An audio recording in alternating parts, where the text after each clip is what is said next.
I'll say, first of all, I like to be really transparent with people up front and just say most people shouldn't be business owners. You know, most people probably would be happier and more content in their career if they were employees. It's not about, like, I'm not here to say like everybody should own their own business. And I say what's really important for somebody getting into business for themselves, if you're going to do it, you have to be resilient. All right, everyone, we're on Talk to the Mind podcast. We're no longer keeping track of episodes, but today I'm very excited. We have Andy Fuller, the CEO of Mosquito Hunters.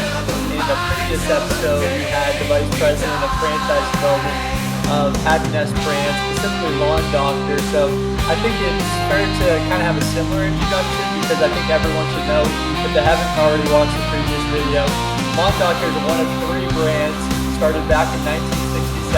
We're one of 3 brands that's been on the Franchise 500 for over 4 decades at this point. No other brand can say that except McDonald's and Dunkin' Donuts. So Happiness Brands really does a great job of taking these kind of newer emerging brands and then giving them the ecosystem, if you will, of a Lawn Doctor that's had that 4 decades long track record of success. So Andy started Mosquito Hunters 2014 as the CEO. A couple of years ago, they joined the Happiness family. So Andy, thank you so much for joining me, and correct me if I messed up anywhere there. No, that was great. Josh, thanks for having me here. Awesome. And what was the year that you guys joined Happiness Brands? It was 2018, May of 2018. Yeah. All right, awesome. So I think, Andy, I kind of wish we already recorded our previous conversation. There were a lot of topics there that I think it will be very helpful for the viewers, but I understand kind of you started your entrepreneurial journey, if you will, back in college with a painting business. Could you kind of dive into what was like the mindset back then of starting your own business back in college? What were like the people around you doing? What was like those first steps like? Yeah, I had saved up enough money to get me through my freshman and a little bit of my sophomore year of college. And other than that, I had to figure the rest out. And I had to start a painting business as a means to an end. I needed to come up with tuition money. And, college painting is a thing. It was a thing then. I thought that'd be a good way where I could get some cash in a reasonably short period of time. I didn't know anything about it, but I was ready to learn. And so in the process, I ended up sort of falling in love with entrepreneurship and with small business, not really knowing anything about it, but just loved almost instantly the pure creation that happens with it. I think entrepreneurship is one of the most creative things that's ever existed. But the idea of, for me, I live in Illinois now, but I'm from Michigan. So I was in Michigan. I was walking door to door with the team in January and February when there's like 6 inches of snow on the ground and trying to talk to people, strangers, about painting their house at a time where that's the last thing in their mind. And then try to get a few people to allow us to come into their home and give them a quote, sit down at the kitchen table, get the down payment check, use that down payment check to go to the paint store, build those relationships there, get the paint, get the materials, build a team that's going to be doing the painting itself. Then finally the weather turns and you do the work. And when the job's done, everybody wins. The customer wins because their home is now in a better shape than it was before. The employee wins, the painter wins because now he's got money to do what he needs to do. And then if you do your job right, then you as the owner, you've got some money left over and that's your profit. And so it's a really good deal for everybody all around when it's done right. And that was the beginning of how I accidentally fell in love with entrepreneurship. That's awesome, Andy. I really like the idea of just creating something from scratch. I'd be curious, you're in college, it's a time you have to pay your bills, as you mentioned. What makes you want to start your own business rather than start applying to other 9-to-5 jobs? In college, I think the number one job is like be security at a bar, bartend, something like that, get as much cash as quickly as possible. What was like the mindset to start your own business? Did you have other entrepreneurs in your family? Actually, yeah, I did. I had my dad had left his job probably, I don't know, 5-6 years earlier in the insurance business to start his own company, underwriting. And that was kind of those conversations that you'd hear, like, why can't I be in control of my own destiny? I should be in control of my own destiny. Why not? Why not make money on my own? So I know that influenced me, and then later on, I saw that with my mom as well, who was an attorney. She left her firm to start her own single operator practice. Just again, it's like, well, why not? Why not me? Yeah. Why not take control of my destiny? So that was later. So my parents were absolutely a huge influence on, my entrepreneurial instinct. So I did. I think I had a connection to try and get a job with driving a route for a bottling plant.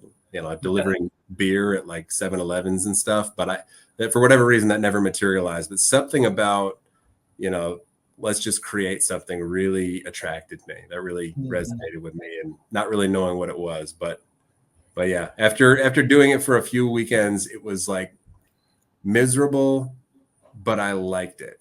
It was just kind of hard to explain. So I don't know, like maybe like a really hard workout or something. If you've ever, it's like, this sucks, but I actually really enjoy it. But that's not how most things are when they suck. Like when they suck, they just suck. But this was a special kind of suck. It's like, this is really hard, but I'm actually really enjoying it. And that's where I knew I kind of had something that was connecting with me. No, that's powerful. I think we were talking about, like, on our previous call, how really business ownership, entrepreneurship is really like the greatest path of personal development ever. Like, it's definitely not easy. There's pros to cons to your 9-to-5 to business ownership. But as you allude to, every day you have no idea or you think you know what's going to happen. Then 20 other things happen. And every day just brings a new challenge, no matter what business it is. But I'm very interested in the idea of like creating something. And I think for a lot of aspiring entrepreneurs, what's really interesting is kind of like that first transaction you have as an entrepreneur, especially as like a young entrepreneur. You're kind of like, wow, I can actually get paid for like a service of value that I can do myself. Right. And like kind of cut out like the middleman, and like you're really like feeling that total impact. Can you walk us through like what was that first transaction like? I'm understanding it was a pretty like cold winter day or something. Your doorknob. Yeah. Oh, I remember that feeling that way when I got the first lead. Like the first person, I just had a clipboard with just a sheet, and I was just writing down. It was so old school. It was just writing down name, address, phone number, like writing down just basic. First time I got a lead, I'm like, this is actually working. I remember the first appointment that I was able to set. It was like, wow. The first time I actually got the down payment check, it was on the first weekend that I started doing it. And it was a really nice guy. I remember the guy's name. It was Ty Tanis, actually. So if you're out there, Ty, thanks a lot. Realtor in Grand Rapids, Michigan. And I remember just, I was presenting this to him, like what we were going to do. We're going to power wash first, and then we're going to come through, we're going to scrape sand. And then we got the down payment check, and he was like thanking me. He was really appreciative. And it was just kind of like lightning bolts were going off in my head. Like there was nothing that said this was going to work up front. Like I had no idea that this was going to work, but it worked because like I decided to roll out of bed and do this. And if I can do this, then what can't I do? It was a really empowering moment. And granted, I was like, I was 19 at the time. So like, I didn't know anything. But I learned that. And it was a huge, huge learning that like that set me on the course for really the rest of my career, the rest of my life to this point. Wow, that's really powerful. And I think like there's a common theme of like some of the most successful people, especially like entrepreneurs, business owners, you're not going to have it all figured out on day one. Like you literally just have to continue to take action that like lead you to X, Y, Z. And like today, you're not like the CEO of a painting company. It just, you took action and then it led you to like the next thing, which I think is really interesting. And just diving a little bit further into, the cold winters in Michigan, I think like that's just so fascinating, especially at an early age, like the will to like do something like that. What are like your friends? What are like the people around you doing? Are they starting their own businesses, like door knocking in the cold, or what was like the differentiator that really got you to kind of do all these different things? I don't know. No one's ever asked me that before. I don't know. I think what they were doing is, Saturday morning on like January and February. So they're probably like sleeping in, but I don't know. Something about I don't know. It didn't resonate with me. I had to be building something. Maybe there was something within me that realized like I was only going to learn so much in college. And maybe there was something within me in hindsight. Like I knew that I had to like gain these extra skills. So like, and in hindsight, like I know that without question, I learned 5x, if not 10x more from that painting business than I ever learned in the classroom in college. Maybe there was just something in there that just, I don't know. It just spoke to me. It made me want to get out there. And I'll have friends ask me now, actually, one of my friends who is my close friend, I've known him since second grade and we went to college together too. I still speak with him regularly. And he's like, why do you care? Why do you do this? Like, basically like, this sounds like a bunch of work. And he is a friend who's really into like outdoor mountaineering. Okay. He lives out west. He's always in the mountains every weekend. He does it with his wife and his kids. And it's like, he loves everything with mountains. And I basically realized when he asked me, and I said to him, the way you feel about the outdoors and like camping and hiking stuff, that's how I feel about small business. Like, this is my passion. Like, this isn't just a job. This is sort of kind of who I am to an extent. So I've got my family, but other than that, like, this is me. It doesn't feel like a job. This is just part of what makes me tick. Yeah, no, it's really powerful. And that's where like you really just combine the passion and the profit with business ownership. You find something you're really passionate about. And then especially in franchising, as you allude to small business ownership, you allow hundreds of other people with Mosquito Hunters specifically with over 100 units, which is very difficult to do, over 100 people living their own business ownership dreams. And then with Happiness Brands, very scalability to different brands. So I think it's very, very interesting. And so kind of you're in college, you have this painting business, you're learning all these different skills. For that young entrepreneur out there that's kind of just getting started, what were like kind of like one or two skills that you think were like the most helpful to kind of get your boots off the ground, if you will? I'd say know how to sell, because if you're not generating revenue, there's really nothing to talk about. So you need to know how to sell, but then you can't just rely on sales and marketing. You have to be a great leader and a great operator. And you really need to have all those things working together if you're going to be sustainable. But I say, first of all, you need to know how to sell. Second of all, know how to manage people and lead people. So for me, I knew how to sell before I knew how to manage people. I was actually an awful manager my first year. Had no idea what I was doing, way over my skis, didn't know how to set expectations, didn't know how to manage relationships, I hadn't figured out quite yet how to sort of inspire people and make them care about the work rather than just motivating people with money. And that took some time. It took me like some trial and error before I could figure out how to really connect with people, especially being 19 at the time. Like, you want a relationship, but you're not friends. And, in some cases you're managing people that were older than you, which was a little awkward, being 19 years old. But there's no way that you can scale if you don't know how to lead people and how to find your voice as a leader. And then operationally, you have to be able to deliver on the promises that you've set in the sales process. And that was something else that came after learning how to sell for me. Like, okay, everything that we said we're going to do, let's do it. And then actually, we're going to have a way better time and we're going to have an easier time scaling if I set the bar here and then we, perform here. Under promise, over deliver.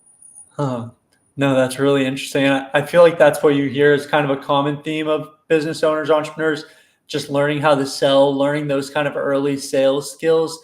Was there something that gave you like the early confidence to be able to sell at an early age? Was it kind of just like the will to do it, or was there something specifically that like you read or like a mentor that kind of helped you learn sales? Or how would someone best go about kind of learning some of those sales skills? Is it just a matter of being extroverted? There needs to be that. There has to be drive to it. You can't make somebody want to sell. Like, you can't make yourself want to get into that. It's kind of like exercising again. It's like, we all know we're supposed to eat right and exercise. We all know we're supposed to do a combination of cardio and weights and whatnot. But to actually execute on that, you just have to want to do it. You have to decide you want to do the work. So it's like that with selling. I think it is a matter of getting out there and doing it. I will say I see oftentimes people who are good at selling overlook the schemes. They overlook like the X's and O's of how to do it well. So I would say it's really important to be humble, even if you can sense that you're naturally decent at it or even naturally great at it. You can still improve, and you should still be willing to learn and read and spend time surrounded by others who may be better than you at it, because I guarantee you there are other people out there who are better at it than you. Yeah. You're never going to learn anything from them if you think you already know everything. Right. And it's a balance. You need confidence when you're selling something, but don't take yourself too seriously. Don't let that confidence turn into cockiness or arrogance as if you have nothing to learn. I think something else, this is a stereotype, but it's a stereotype for a reason, is oftentimes someone who's good at sales will overlook some of the details. They'll overlook some of the numbers, but a salesperson who's actually really knowledgeable about the numbers has like this extra superpower in their sales process. And that it comes out in all sorts of ways when they actually really know the numbers and they know the business operationally. It makes you that much more effective. And then if we're talking about beyond sales, just being a leader and being a business owner, you have to have all those things working together, and you have to find a voice where the operations, the leadership, and the sales are kind of working in flux with each other. That's awesome, Andy. And as you kind of were able to bring all those different skills together, how were you able to transgress after the painting business? I understand then you chose the corporate America route. What was kind of like that thought process rather than continuing the painting business, pursuing another business? What was it that kind of led you ultimately to corporate America? What were like those expectations like? Now, in my heart, I never thought that I wanted to be in corporate America forever, but I did have this sense of I want to learn. And I think on some days, and I say this like in a very humble way, like I didn't like feeling like I was the smartest person in the room. And you can feel like that sometimes when you're a really small business and you're the boss, and you don't have any peers or you don't have anyone else in your network other than just the people who report to you. So I had this sense, graduating college, like I've got this degree, I've earned this degree. I wanted to move to Chicago because I always wanted to move to Chicago. Well, why don't I leverage that and get a job someplace, learn as much as I can, and then see what happens. So I got a job right out of college working downtown Chicago. I loved it. Had a really great experience. And in the process, I started interviewing for this job with this Fortune 500 company. I jumped through many, many hoops to get that job. It took me 2 years to get that job. Really. And when I did get that job, I thought, you know what? I might be here for a while. This is great money. This is, car allowance. I get to travel to interesting places. There's a lot of smart people here. Yeah. Let's see where this goes. Maybe I made it. Maybe I don't want to own my own business. I don't know. A year into it, I took a look around and I realized I absolutely hate this. I've got to start my own business. I am not meant to be in corporate America. I came to understand, it wasn't just the company I was at, but it was just the culture of corporate America as we know it is. Everybody's interested in getting their quarterly bonus. Right. And that's about it. Nothing else other than just how can I do as little work as possible and make as much money as possible? How can I make sure that I never get blamed for anything? How can I make sure that I can always point the finger at 3 other people just in case somebody points the finger at me? How do I make sure that I can explain all the work that I'm doing? How can I make sure that I don't make a mistake? Because that's the worst thing anybody can do in corporate America is make a mistake, which culturally is just so crippling because it means that nothing ever gets built because there's no way to build something without making mistakes. And the real way to build something is to take ownership and start your own business. And I knew that. I think I knew that deep down. But it was abundantly clear after spending a year in corporate America. And so then it was just a matter of deciding, well, what's the right vehicle for me to get back into the world of entrepreneurship? Yeah, that's really interesting. As you describe corporate America, I've been in those same rooms as well. As it's Monday today, like those Monday meetings in corporate America, small talk where you can't really say anything personal. And then, yeah, it's a whole nother story. And as you're describing it, like, it brings up so many bad memories for me as well. But, for me, it's very obvious, take that leap into business ownership. And it sounded like it was a very obvious call for you as well. What do you think it is for other people that kind of struggle in corporate America? Maybe, they always kind of felt like they were meant for something greater. But, Monday comes around, Sunday comes around, they're complaining about the week. But, what actually gets those people to kind of take those next steps into business ownership, in your opinion? I think first of all, what prevents people from taking those steps is they don't know better. And I had the significant advantage of having experienced entrepreneurship in college, just as this happy accident as a means to an end.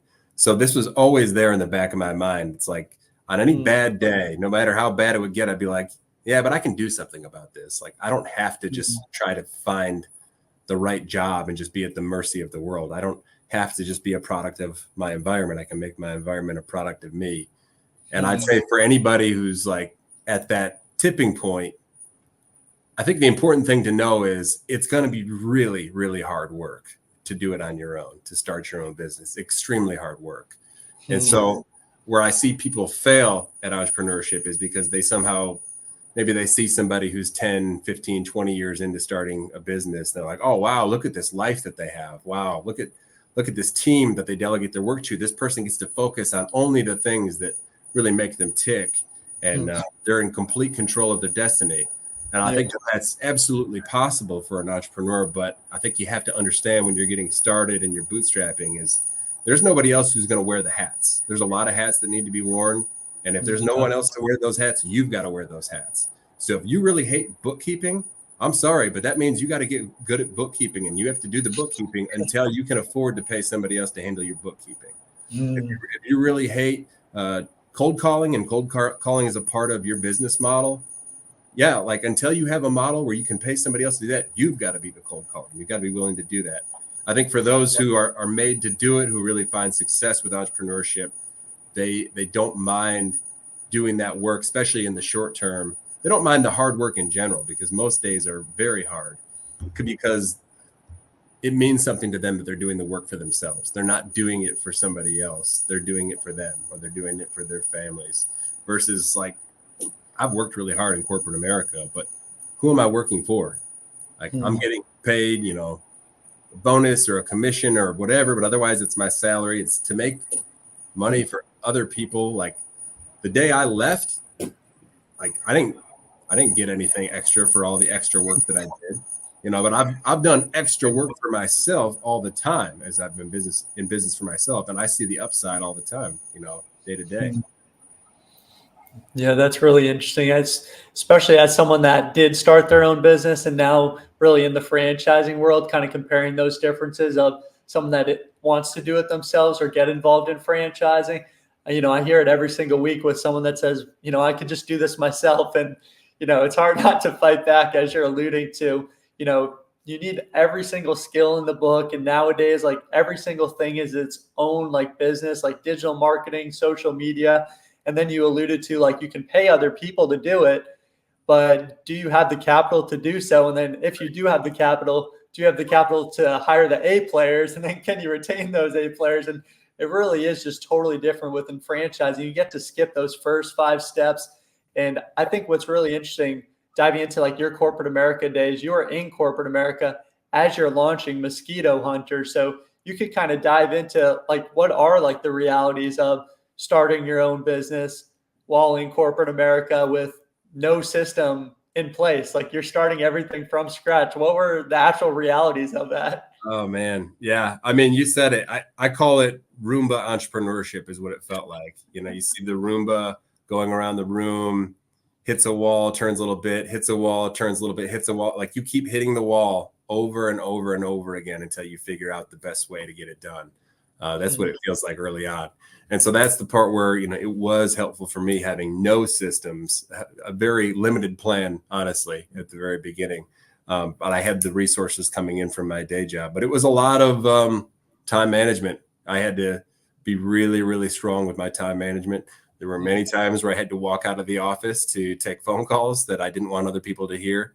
early on. It was me going to two of my high school buddies who were out in Chicago as well, and they had other jobs, but I had them work for me part-time for Mosquito Hunters to do the treatments. And then that over time, as we got more and more customers, they ended up quitting their day jobs and they were working for Mosquito Hunters full-time. So that really helped a lot. I knew from day one I wasn't going to be a one-man show. I didn't want to be a one-man show. I didn't want to be a solopreneur. I wanted to build something much bigger than me. So I think that was the most important piece early on, is just have a really good sense of time management and plan to shift as quickly as possible to get a team working for you. And it's really interesting. You're mentioning, as like an entrepreneur, as a business owner, like you're failing over and over and over, yet you keep doing it. I think as someone, Andy, you think very strategically, JD Strategic. What is it, in corporate America that you're thinking so strategically that, even though you're failing, you still see that bigger picture. You see what's on the other side of that rock, of that boulder, rather than, as you alluded to, you could very easily stay in corporate America, get all those benefits you alluded to, travel. What makes you want to just continue to fail to kind of reach whatever point? What was like that bigger picture thinking? I was honest with myself about the pain that I was experiencing in corporate America, first of all. Like, I knew how much I didn't like it. Yeah. And I really thought forward about what would life be like at age 40, at age 50, at age 60, if I just stay the course. Because I was surrounded by people, in those age ranges, and they had dedicated their life to, whether it was working at this company or at a competitor, and then they came here. It's all pretty much the same story. And then I looked also up the ladder, so to speak, at other people there, and there wasn't a single person, like remotely, where I thought, I really want their job. I want to be doing what they're doing. Every single person I looked at, I think, like, nobody is really in control of their destiny. No one is really making decisions for themselves. Nobody here has really any authority whatsoever. Like, everybody just says the things that they need to say to keep their jobs, to make their boss look good. And all I know first and foremost is I don't want to do that. I want to be in control of my destiny. And so I'm going to figure out whatever it is I need to do to make this business viable. So I picked mosquito control and pest control as a basis because I knew I wanted to be in home services. I had that connection point from the painting business. Home services is great because you can start up with limited capital. You can build a business and scale a business in a reasonably short period of time to the point where it gets to cash flow positivity. Normally the margins are pretty strong in home services overall. Gross margins are great, which means obviously your net margins can be great, but that means that also you've got some wiggle room to take some big swings and some risks, which that was something that was interesting to me too, because I wanted to scale faster, which would necessitate taking some risks, something that I could never do in corporate America. But the problem with most home service businesses, painting being a great example, is that if I do a great job painting your house, you don't need me again for 10 years.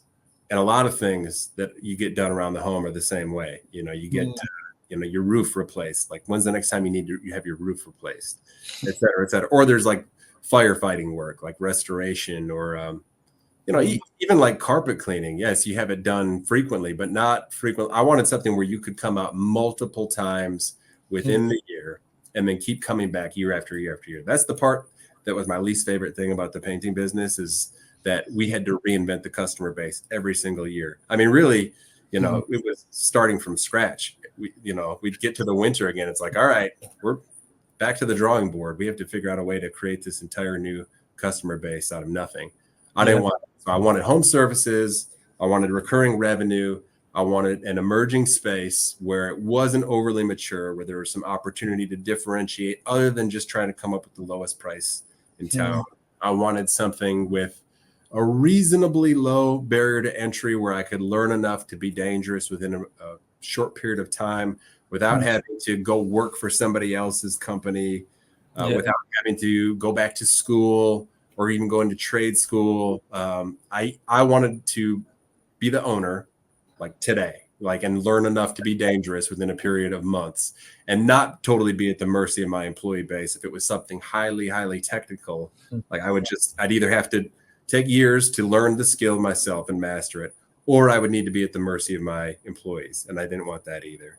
I wanted something that was interesting, just something that kind of spoke to me that, I thought, yeah, I want to meet other people at a cocktail party, or talk to my aunt at Thanksgiving and they say, hey, what are you doing? And I say, I do X, whatever that is. And I feel confident saying that. I like saying that, and then something that provided some value, to the community, something that, it'd be a good business, but like I could take pride in, what it did for my community around me. So basically that checked all the boxes. Pest control, mosquito control checked all those boxes better than anything else could, starting with home services and recurring revenue. Yeah, if anyone hasn't, Andy has a really cool video that he made years ago where he's literally drawing on a whiteboard his criteria for ultimately creating mosquito hunters, where you kind of go through like that checklist that you just mentioned. And I'm just curious, how long does it, we're talking about being strategic, like you're obviously very strategic building that infrastructure to get started rather than diving into a business, then trying to change it last minute. How long does it take you to create a checklist like that? Was there anything like, are you prioritizing certain elements there? Or how did you ultimately like even go about creating that checklist? It was a lot of late nights and soul searching, Google searching, reading a lot of like Entrepreneur magazine and just saying like, what else is out there? Nothing really quite connected, until I hit on that. But I think I'm certainly not the first person to say this, but like it's a good place to start is to say, well, not that, what are the things that you don't want to do first? And if I find that if I list out the things that I don't want to do, then it makes it easier for me to find the things that I do want to do. No, that's really interesting. I took note on that. I think that's really interesting for any like entrepreneur. Think about the things that you don't want before thinking about the things that you do want, because the things that you don't want will kind of ultimately lead you to the things that you do want. That's fascinating. So you're kind of you're starting your early stages of Mosquito Hunters. You're creating that checklist. What was kind of like those early stages? Because you're still in corporate America. You're still kind of wearing a suit and you're a technician, as I've heard you kind of allude to. I understand you're even changing at McDonald's back in the day as well. Like, what was like those early stages like of launching Mosquito Hunters up until getting that first franchise owner or launching that first location? Yeah, that's a true story. So a few times, like we would have treatments that would need to get done on a certain day. And I had my two buddies, Brad and Steve. Like I said, they had full-time jobs, but they were working for me part-time at the beginning. Well, there were some times where they weren't available and the treatment had to get done. And the treatment had to be done in, I don't know, let's say Deerfield, Illinois, northern suburbs of Chicago. Well, I know I'm going to be in Deerfield because I have a meeting over at the Walgreens campus, in the morning. So I'm going to do my Walgreens meeting. Then I'm going to go to the McDonald's down the street. I'm going to change into my Mosquito Hunters uniform, go do the Mosquito Hunters treatment, go back to McDonald's, change back into my suit, and then go to my next meeting. I had to do that a few times.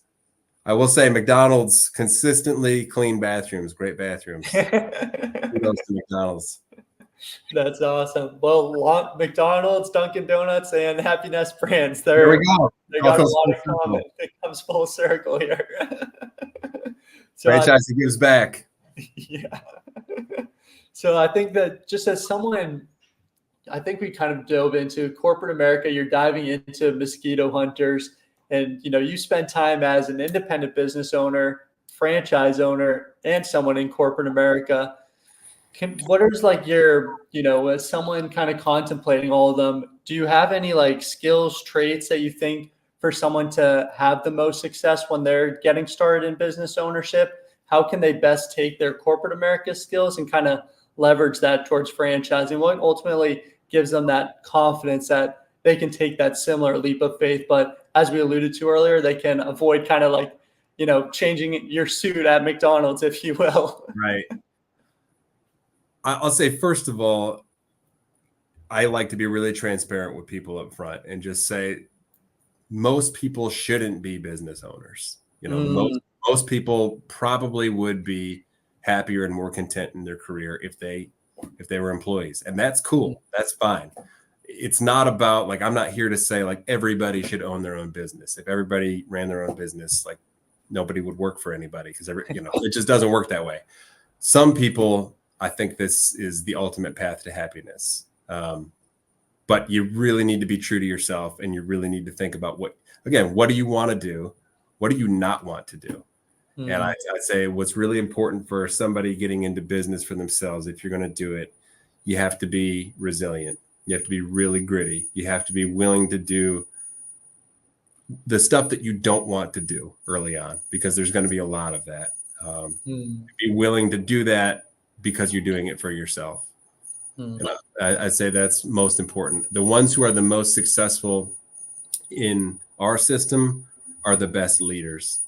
We even have some that I wouldn't say are necessarily like rock star salespeople, rock star marketing people, but they are great leaders, and they're gritty, and so they can do what they need to do to build teams, delegate, be resourceful to get customers coming in, and then they're strong as leaders, so that way they operationally can make sure the work gets done, and that way people deliver on promises. I will say, amongst our owners, probably the weakest across the board, the weakest skill is probably financial acumen. And so I would say that to everybody, thinking about business ownership as well, as you have an extra superpower when you sharpen your financial acumen. It's really important that you do learn how to read a P&L and understand what it means, and look for opportunities to make the business better and more profitable. But the P&L is nothing but a reflection of what's already happened in the past. I wouldn't say that that's ever the number one most important skill. So I'm probably sounding like I'm talking out of both sides of my mouth, but you don't need to have that skill in order to start. If that's not your superpower, that's okay. But also don't overlook that later, because as you are scaling the business and you're cash flow positive, you're going to have opportunities to make more money and have more hit the bottom line, but you'll never recognize that if you don't sharpen those skills. Yeah. So I would say if I had to pick one thing, is you have to know how to be a leader. You have to be willing to lead people. And even if you're not a master of it, you have to be willing to be a part of something much bigger than yourself, because you're never going to build a scalable business if you're just the guy, if you're the superstar. You have to be able to build people up around you. Yeah, I think everything you said makes sense. I don't think you're talking out of both ends. I think, as we were alluding to earlier, as a business owner, to have success, no one has it all figured out from day one. Like, it would literally be impossible. Even if you have the greatest mentors out there, like, you still have to figure things out. And as society progresses, the years advance, like AI, technology, life's different. Even like the stuff your mentors do, you have to start to adapt and change things up a little bit differently. And I love what you said so much about business ownership is definitely not for everyone. It's literally something I say on all my phone calls. And I had a woman last week say, because I'm part of like the Sandler training, if you're familiar with that. Oh yeah. Kind of like what they teach is like that upfront agreement on like the initial call, like say, are you okay saying no to me and stuff like that.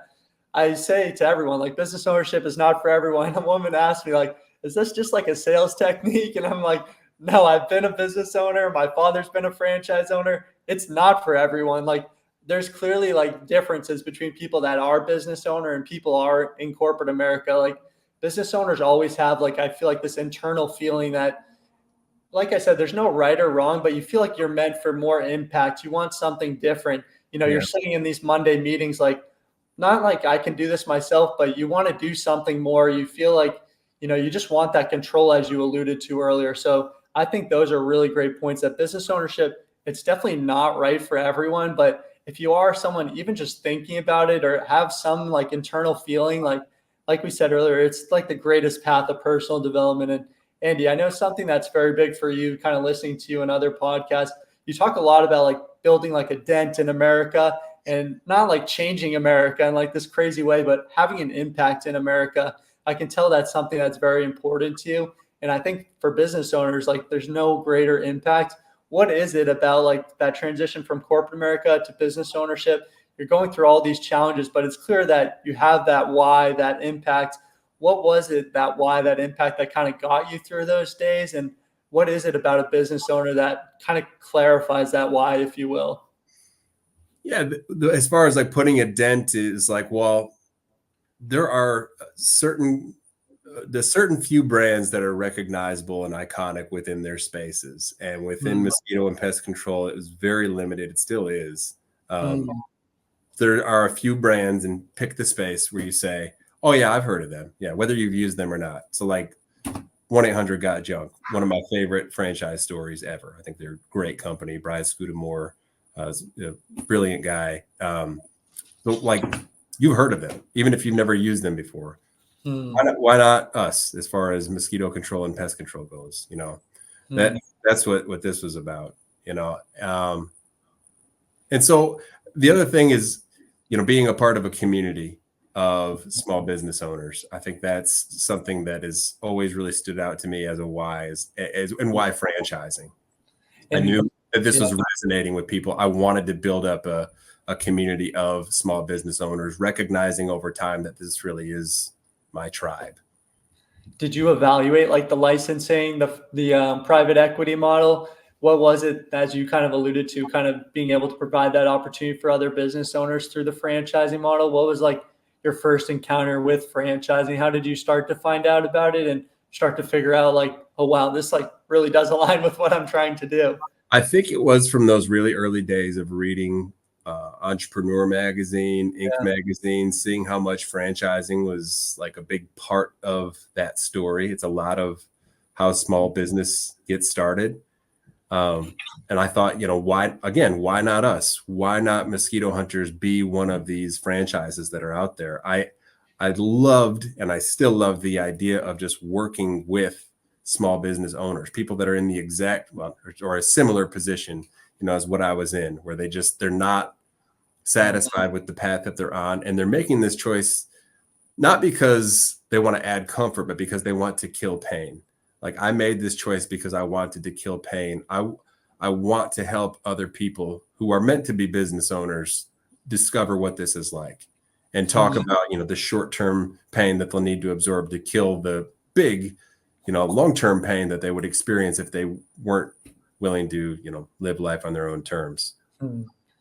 Yeah, I think that's really powerful. Just the idea of like killing pain, and partly why I became a business owner too, just trying to kill that pain and eventually trying to help people that were in that similar position to where I was, and always being like jealous to a certain extent of those people that were already, because the goal is really to live in the present.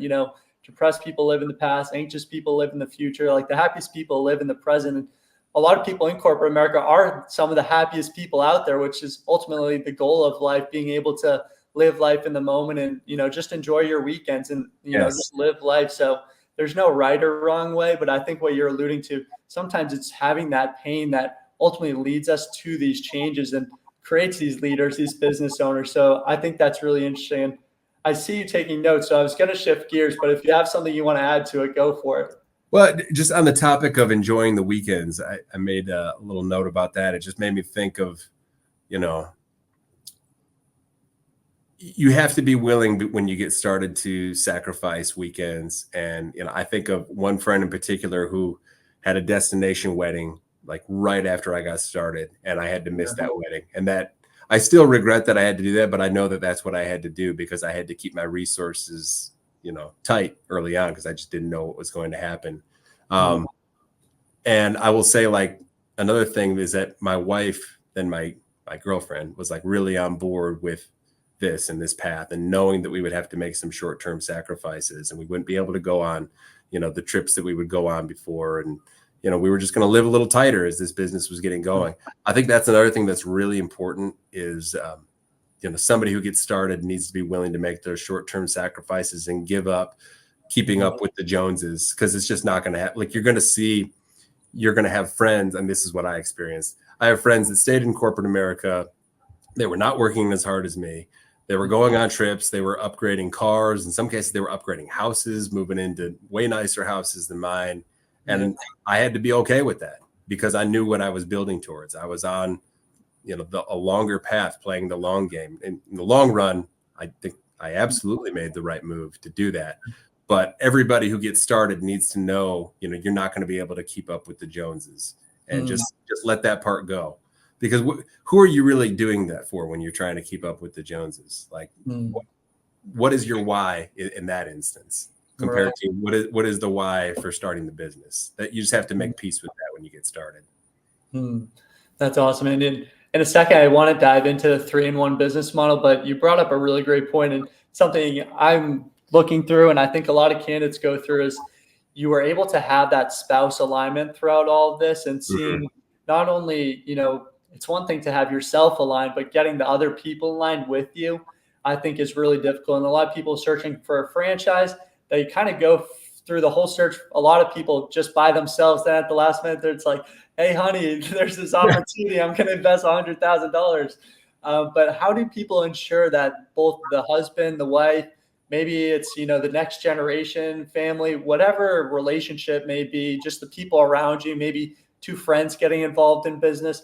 How do you ensure like the alignment between two different people and making sure both people can go through that sacrifice, as you're alluding to? Like, it's probably not easy watching your neighbors, as you're saying, upgrade cars, upgrade houses.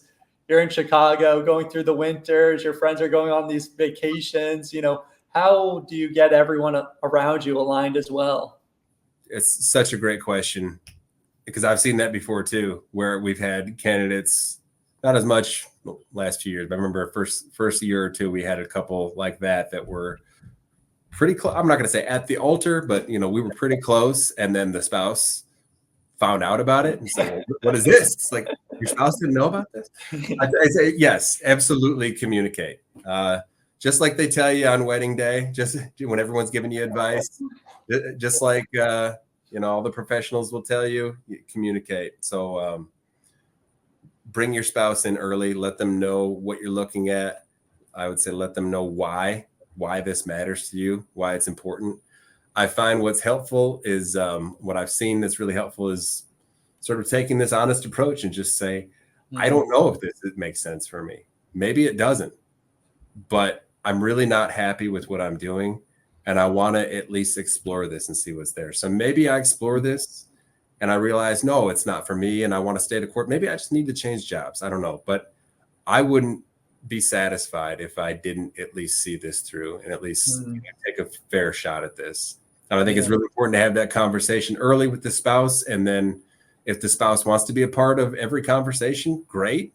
If the spouse just wants to check in and get the play-by-play and maybe talk to a consultant every couple of weeks or something, then that's great too. But I'll say this, I have never, ever seen a successful franchise owner with Mosquito Hunters or anywhere else where the spouse wasn't on board and aligned.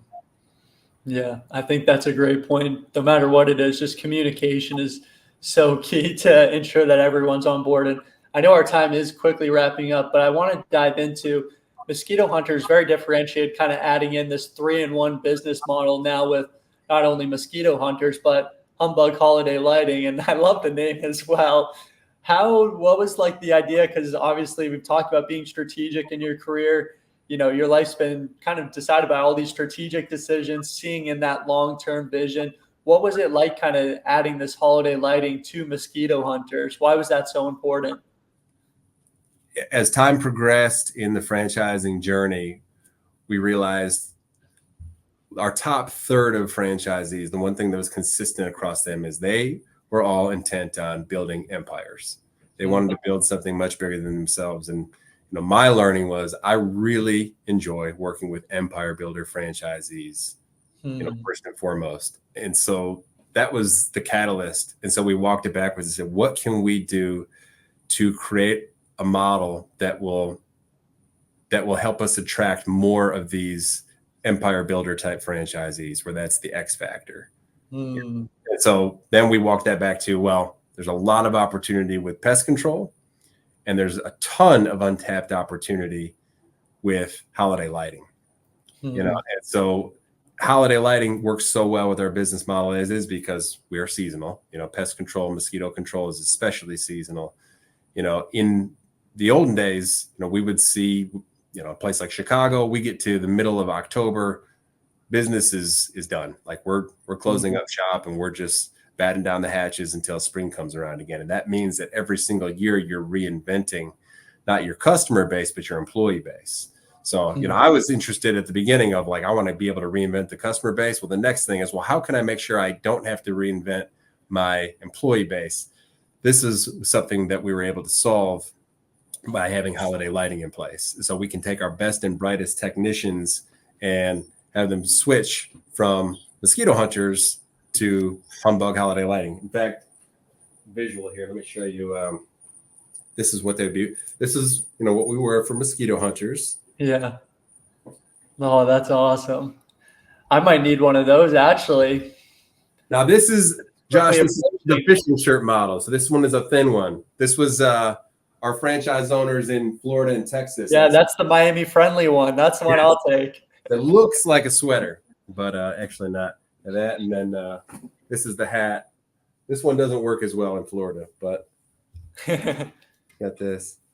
So yeah, that's what we do during the winter. And what I love so much about the model is, the average transaction is $2,000. That's much more than what you'll see in mosquito or pest control.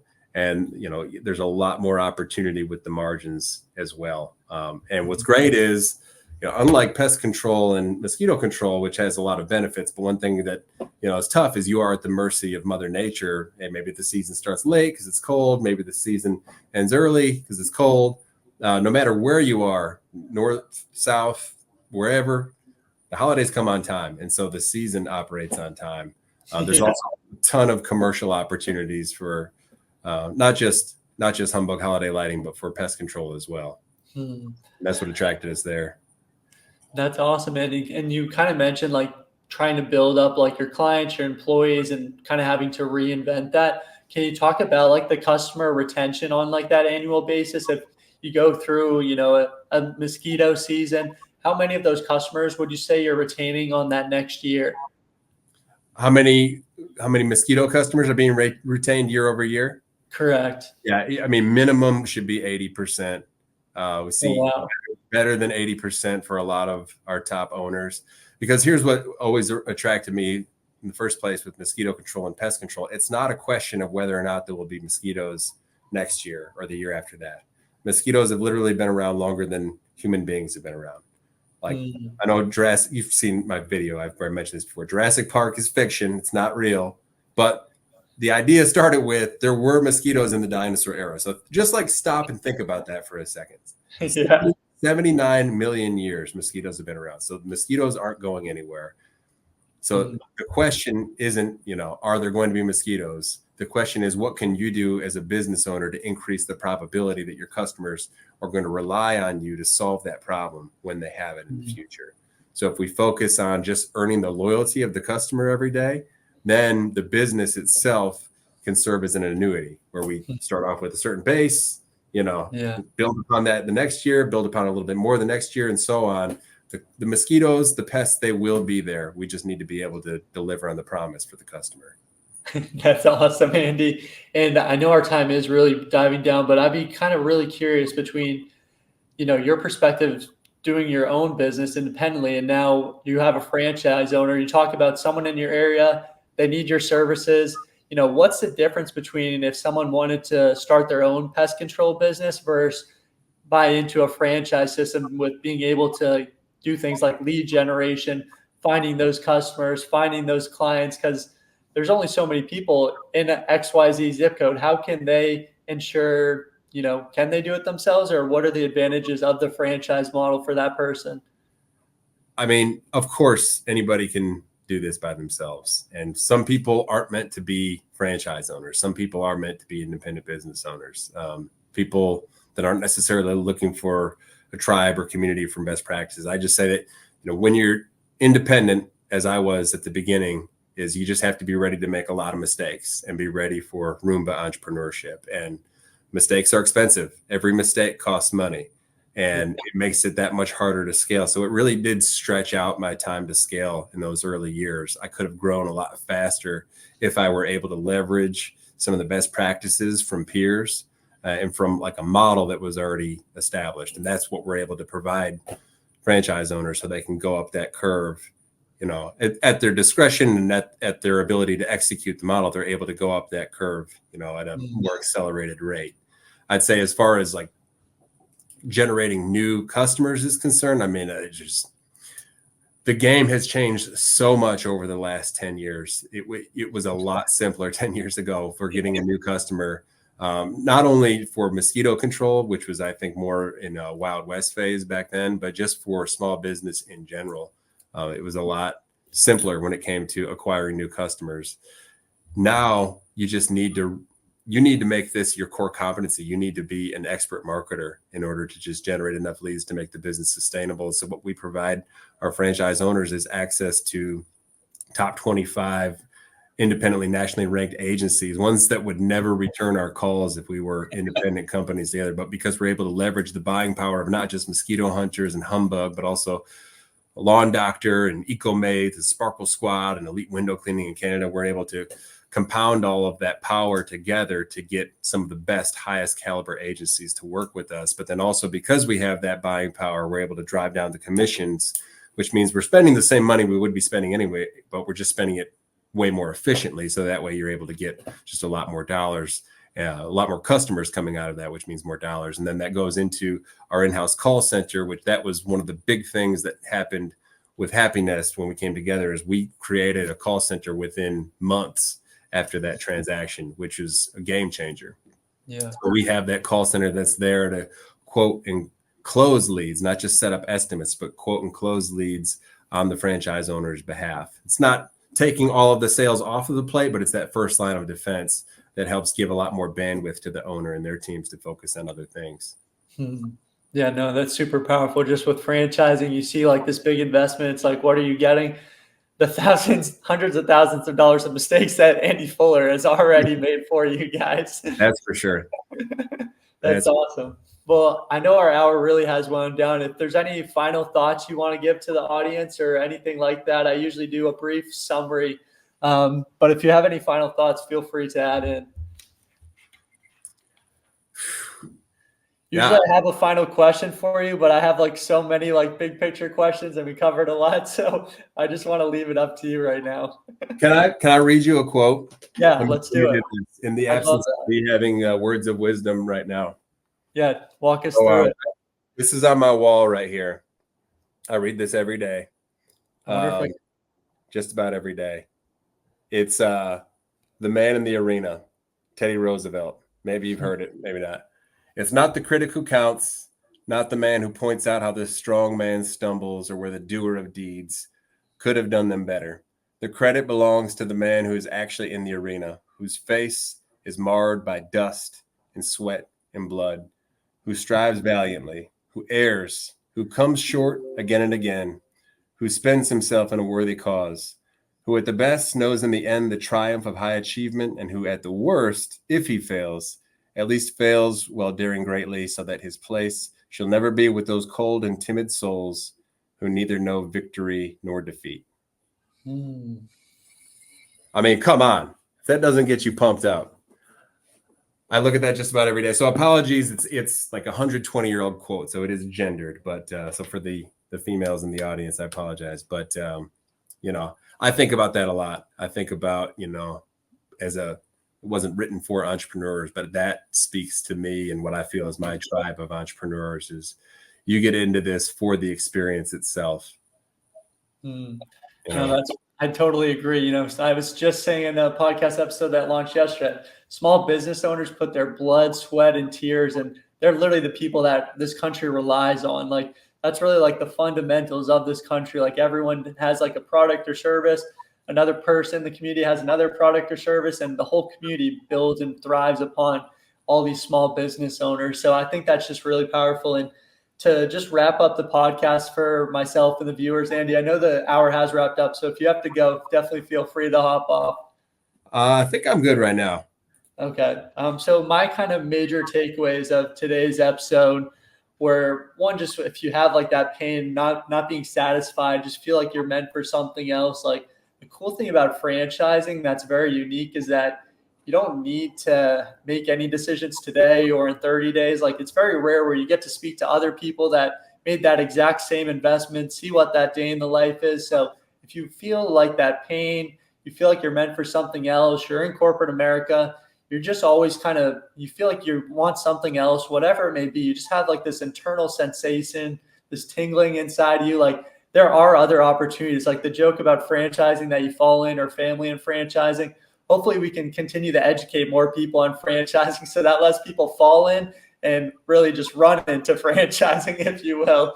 But I really like just the idea of, taking your parents, they were business owners, kind of learning from them subconsciously almost, and starting to kind of apply those different skills into your life set, kind of doing things differently from other people around you, and not knowing exactly how everything's going to get figured out. Really, the goal of this podcast is that, someone right now is going to look at Andy Fuller on, his step 50 of entrepreneurship, and then someone might be in college just getting started. Like, you're going to go through all these same challenges, obstacles, and then in franchising, you can kind of fast track that process to just focus on scaling a business that's already built off those decades worth of experiences and mistakes. So I think that's really important. If you're someone trying to learn basic skills to be good in business, selling's really important. And I think the biggest critique is that you need to be an extrovert to be good at sales. But as you alluded to, being humble. And I think a lot of introverts, people that listen first, this whole idea of 2 eyes, 2 ears, whatever it may be, listening to other people first, listening to what other people are saying, I think is really important. And lastly, just this idea of fantasizing business, fantasizing entrepreneurship. It's very easy to look at someone that's had a lot of success in business and just fantasize about it. But as we've learned, people make hundreds of thousands of dollars in mistakes, as you alluded to, hitting the rock wall, being in corporate America, exchanging suits to technicians, literally just doing whatever it takes is just a common theme of business owners. So no, it's definitely not going to be easy, but I always say you put in a few years of very hard work, probably working harder than you are in corporate America, and then you get to reap the benefits, because if it were easy and everyone was able to fantasize about it, everyone would be doing it. So Andy, I greatly appreciate your time on the Conquer the Mind podcast. I hope people found value. Share, comment, subscribe, help out the algorithm. But thank you so much, Andy. I know I learned a ton today. This was great, Josh. Thanks so much for having me on. And truly, thank you for just kind of putting this out there into the world. I think more people need to understand just the reality of what it's like to own a small business and just kind of what's possible. So I appreciate it. One final thought before we go. My absolute biggest takeaway was focus on what you don't want first in life, and then you'll start to piece together those things that you do want. So everyone, thank you for tuning in. This was an awesome episode. Andy, thank you so much for joining me. Thanks, Josh. Take care.